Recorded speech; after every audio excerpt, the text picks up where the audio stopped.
going to have the hook up to Gage. And brought down, but not before they're inside the 25. 17 yards and a first down for Atlanta. On 1st and 10, it's Ryan. Caught by Jones. That will go as a pickup of 7 on the 7th play of the drive. Able to get 7 on that first down pass play. 2nd and 3.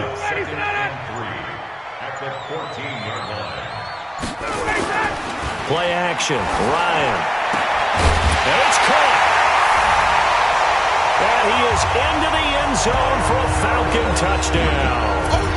Blake Jarwin, his 9th touchdown of the season, as his guys are back within a single score.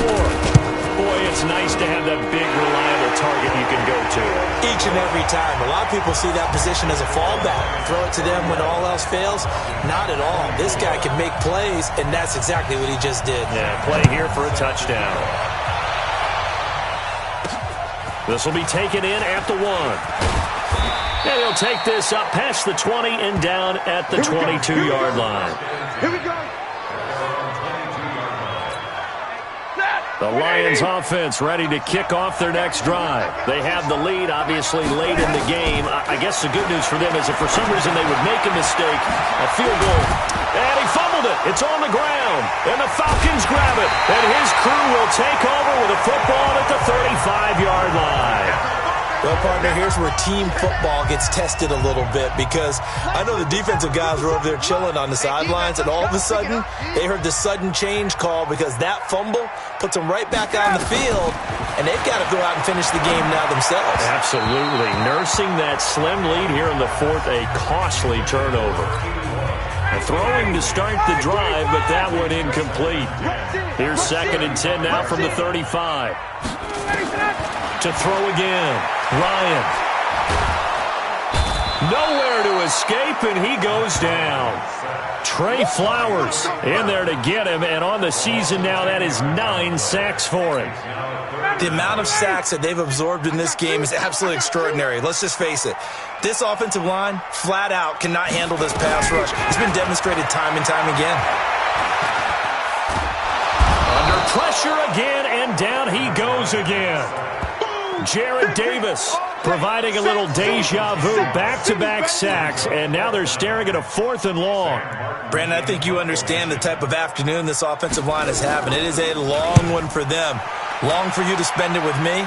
Long for them trying to block those guys. They've given up a whole lot of sacks, and the speed and quickness of that defensive line is eating them alive. And Detroit getting set to go now. Right now clinging to a 1-score lead, Charles, and I think operating within that 4-minute offense with a little less than 4 minutes to go applies here, right? Yes, sir. And look at this. They get the turnover they needed. It's intercepted. Picked up by Keanu Neal. And he's able to get it back to right around the 27. A critical error there in a tight game of the 4th. All you talk about is taking care of the football, and especially with a lead here in the 4th quarter, turning it over, now the door is open for the opposition. Just in general, when you're passing in the 4th quarter with a lead, no matter what point, you got to be super careful. Got to be careful, and sometimes you can be so careful that you end up running yourself into an error. 2nd and 10 now, Ryan. And that's going to be incomplete. A lot of contact, no call, and it's 3rd down. They went with a dime look on defense. 2 extra defensive backs on the field and covered up essentially every blade of grass. That allowed them to disrupt the play. Big play coming up. Here's 3rd and 10. I would expect to see some pressure here. The pressure drops off as they'll look to throw. And he will lose yardage back to the 34-yard line. Disaster there, resulting in a loss of 7 on 3rd down. Well, you can see what they wanted to do. They wanted to set up the screen there, but it got blown up. It's hard to run that play if you're not getting a lot of pressure at the quarterback because the space doesn't open up. They were able to read that one and slow it down and stop it before they could get a first down. Well, he had it online, gave it a pretty good ride, too, but in the end, he's a victim of the crossbar. And, Brandon, you know kickers very well. I bet if we ask him after the game, he'll say he didn't get all of it. We've seen him hit from deeper than this in warm-ups. But here, he's a foot or so from clearing that bar. Clock continuing to run. They'll probably wind this all the way before snapping it on second down. Running from the gun, Johnson. And they'll get him down as he's inside the 40.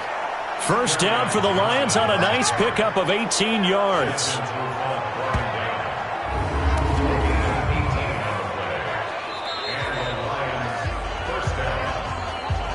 Fourth quarter, down to the final 2 minutes, and we've got a one-score game.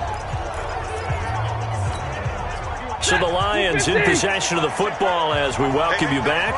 They've got a 1st and 10 as they look to try and finish this one off. And they will only muster a yard here to the 38. And now we'll see a timeout used on defense as they stop it right out of the break with 1:57 to go in the ballgame. So 2nd and 9, and you'd have to figure just about all 11 probably crashing the line here. Now Johnson. And he works it past the 30, almost to the 25. Whistles now and a timeout. So defensively, they burn it here with 1:51 left. Now on the heels of that run by Johnson, here's another 1st and 10. And he'll give it here to his running back. Falcons going to use their 3rd and final timeout as they'll talk things over prior to this upcoming 2nd down play. 3 yards on that last carry. Here's 2nd and 7.